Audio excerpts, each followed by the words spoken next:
Assalamualaikum warahmatullahi wabarakatuh. Sebelum kita mulai presentasi pada hari ini, marilah kita buka dengan membaca suratul Fatihah. Ala niyatus sholihah al-Fatihah. Amin. Terima kasih. Adapun topik yang akan kita bahas yaitu tujuan pendidikan. Perkenalkan, saya Erlina Leili Nur Afifah yang bertugas sebagai moderator pada hari ini. Adapun anggota saya yang pertama yaitu Faridatun Dinasihah dengan NIM 2003096047. Yang kedua Dina Safira Oktavia dengan NIM 2003096048. Yang ketiga Nia Anggreni dengan NIM 2003096060. Baik, submateri yang kita bahas ada 4. Yang pertama yaitu tujuan pendidikan jangka pendek, menengah, dan panjang yang akan disampaikan oleh Dina Safira Oktavia. Yang kedua yaitu tujuan pendidikan secara institusional yang akan disampaikan oleh Nia Anggreni. Yang ketiga tujuan pendidikan menurut konsep Al-Quran dan Hadis yang akan disampaikan oleh Faridatun Dinasihah. Yang keempat yaitu fungsi khalifah dan hamba Allah yang akan disampaikan oleh saya. Baik, untuk materi yang pertama yang akan disampaikan oleh Dina Safira Oktavia, saya persilahkan. Perencanaan jangka pendek, menengah, dan panjang. 1. Perencanaan jangka panjang. Rencana jangka panjang adalah perencanaan yang meliputi kurun waktu 10, 20, atau 25 tahun.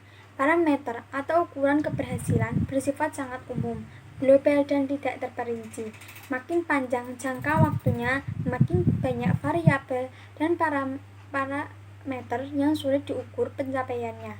Namun, demikian perencanaan jangka panjang dapat memberi arah untuk perencanaan jangka menengah atau pendek. Yang kedua, perencanaan menengah. Perencanaan jangka menengah adalah perencanaan yang dilaksanakan dalam kurun waktu antara 4-7 tahun atau 4-10 tahun. Perencanaan jangka menengah merupakan penjabaran dari perencanaan jangka panjang dan perlu dijabarkan dalam perencanaan jangka pendek. Yang ketiga, perencanaan jangka pendek. Perencanaan jangka pendek ini adalah perencanaan dengan ukuran waktu 1-3 tahun dengan merupakan penjabaran dari perencanaan jangka menengah. Perencanaan jangka menengah bersifat rutin dan siklus yang dikerjakan secara berulang. Ketiga, untuk perencanaan tersebut di atas saling berkaitan karena perencanaan jangka pendek merupakan bagian dari perencanaan jangka menengah dan keduanya merupakan dari perencanaan jangka panjang. Perencanaan pendidikan diperlukan agar pendidikan dapat dilaksanakan berdasarkan acuan dan tidak dilaksanakan secara sembarangan. Pelaksanaan pendidikan sangat mempengaruhi hasil dan kualitas pendidikan yang dicapai. Untuk sangat perlu disusun perencanaan yang matang. Maka dari itu, evaluasi pendidikan juga penting untuk turut dicantumkan dalam perencanaan. Dengan demikian, perencanaan pendidikan baik jangka pendek, menengah, maupun panjang mencakup apa-apa saja yang harus dilakukan untuk pendidikan mulai dari awal seperti strategi, anggaran, hingga tujuan dan bagaimana menentukan keberhasilan pendidikan yang dilaksanakan.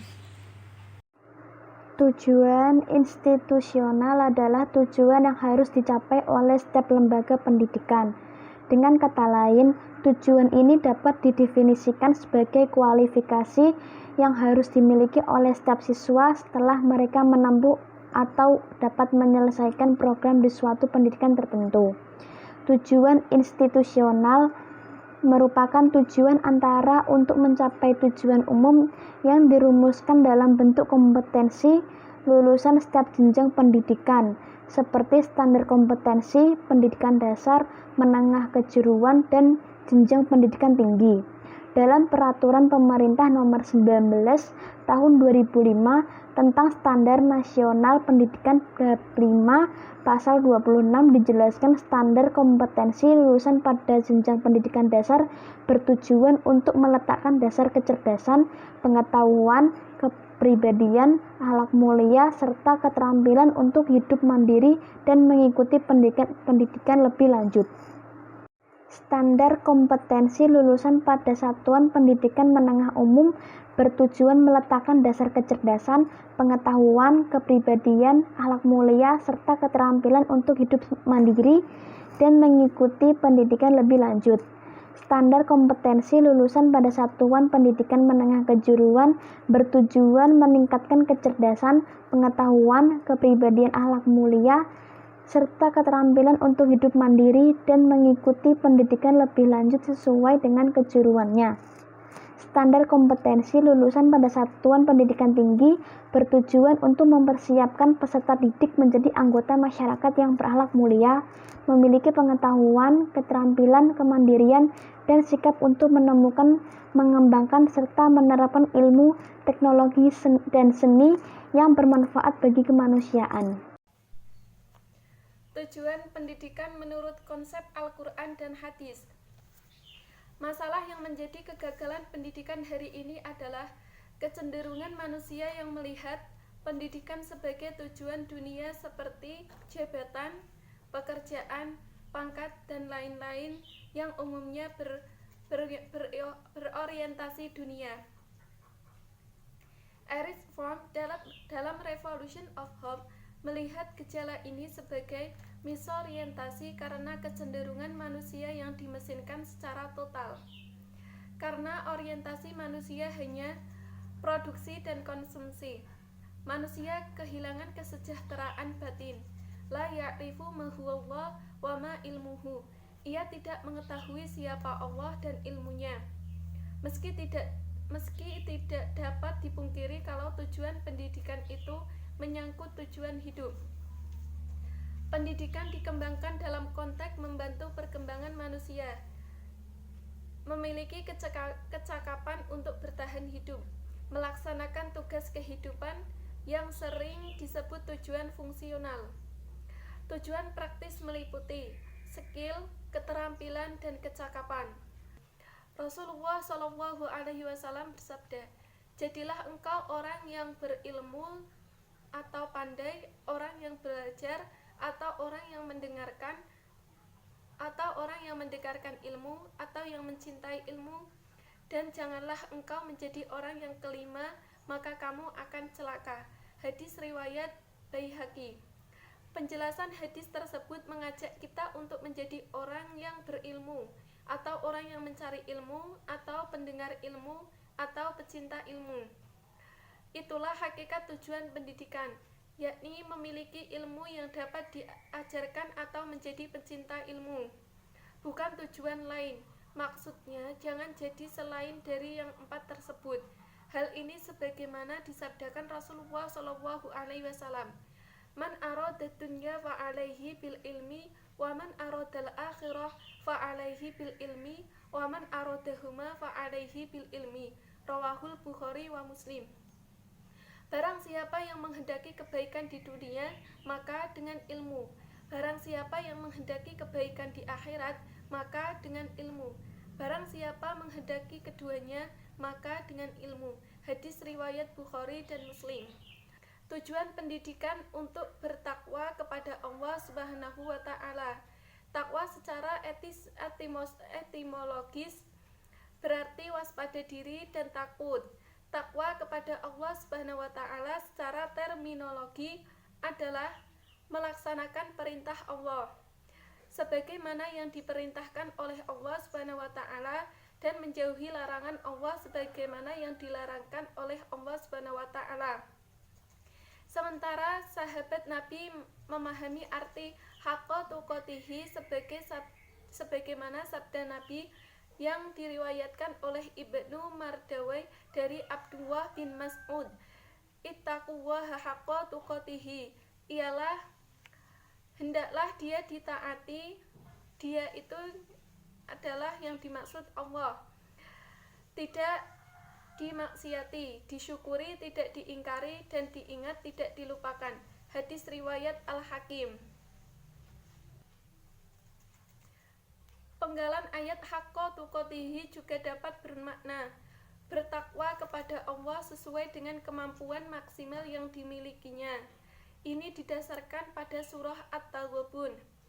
Fattaqullaha mastata'tum wa asma'u wa ati'u wa anfiqu khairal li anfusikum wa may yuqassuha nafsihi faulaika humul muflihun. Maka bertakwalah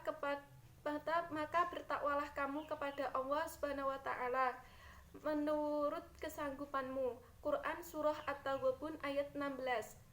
Dan yang dimaksud wala tamutunna wa antum muslimun antara lain adalah janganlah seorang itu meninggalkan melainkan ia berbalik sangka kepada Allah. Sesuai sabda Nabi yang artinya janganlah seorang di antara kamu mati melainkan ia berbaik sangka terhadap Allah Subhanahu wa taala. Hadis riwayat Muslim. Selanjutnya yaitu fungsi khalifah dan hamba Allah. Agama Islam mengajarkan bahwa manusia memiliki dua predikat, yaitu sebagai hamba Allah atau Abdullah dan sebagai wakil Allah atau Khalifatullah di bumi ini. Sebagai hamba Allah, manusia adalah kecil dan tidak memiliki kekuasaan. Oleh karena itu, tugasnya hanya menyembah kepadanya dan berpasrah diri kepadanya. Tetapi sebagai Khalifatullah, manusia diberi fungsi sangat besar. Karena Allah Maha Besar, maka manusia sebagai wakilnya di bumi memiliki tanggung jawab dan otoritas yang sangat besar.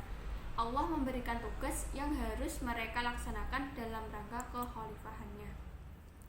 Tugas tersebut dalam Quran surah Sad ayat 26 yang artinya, hai Daud, sebenarnya kami menjadikan kamu khalifah atau penguasa di bumi ini, maka berilah keputusan atau perkara di antara manusia dengan adil, dan janganlah kamu mengikut hawa nafsu karena ia akan menyesatkan kamu dari jalan Allah. Sesungguhnya orang-orang yang sesat dari jalan Allah akan mendapatkan azab yang berat karena mereka melupakan perhitungan hari. Ayat ini terjadi bahwa Allah telah menjadikan Daud sebagai khalifah atau penguasa atau pimpinan atau pengelola di bumi ini. Seorang khalifah yang menjadi pimpinan dan penguasa harus mampu menegakkan dan menerapkan hukum dengan benar dan adil. Pada dasarnya, akhlak yang diajarkan Al-Quran terhadap lingkungan bersumber dari fungsi manusia sebagai khalifah. Kekhalifahan menuntut adanya interaksi antara manusia dengan sesamanya dan manusia terhadap alam. Kekhalifahan mengandung arti pengayoman, pemeliharaan, serta pembimbingan agar setiap makhluk mencapai tujuan penciptaannya. Kesimpulan 1. Semangat hadis di atas bahwa tujuan pendidikan Islam untuk ilmu atau ma'rifatullah, sunatullah, hukum-hukum Allah guna pembinaan akhlak, penguasaan visi, dan modal kehidupan manusia. Yang kedua, untuk menyiapkan hidup di dunia dan di akhirat. Yang ketiga, untuk penugasan ilmu dan keterampilan sebagai modal untuk bekerja dalam dunia dan mempersiapkan kehidupan yang lebih bahagia di akhirat. Pelajaran yang dapat diambil. Tujuan pendidikan hendaknya hanya untuk menjadi orang yang berilmu, pembelajar, pendengar, dan pecinta ilmu. Jangan pernah mencapai tujuan yang sifatnya hanya sementara, seperti jabatan, pangkat, dan kekayaan. Hal ini diisyaratkan dalam hadis berikut. Qala Nabi sallallahu alaihi wasallam, kun 'aliman aw muta'allaman aw mustami'an aw muhibban wa la takun khamisan fatahlik. Rawahu Baihaqi. Artinya, Rasulullah sallallahu alaihi wasallam bersabda, jadilah engkau orang yang berilmu atau pandai, atau orang yang belajar, atau orang yang mendengarkan ilmu, atau orang yang mencintai ilmu.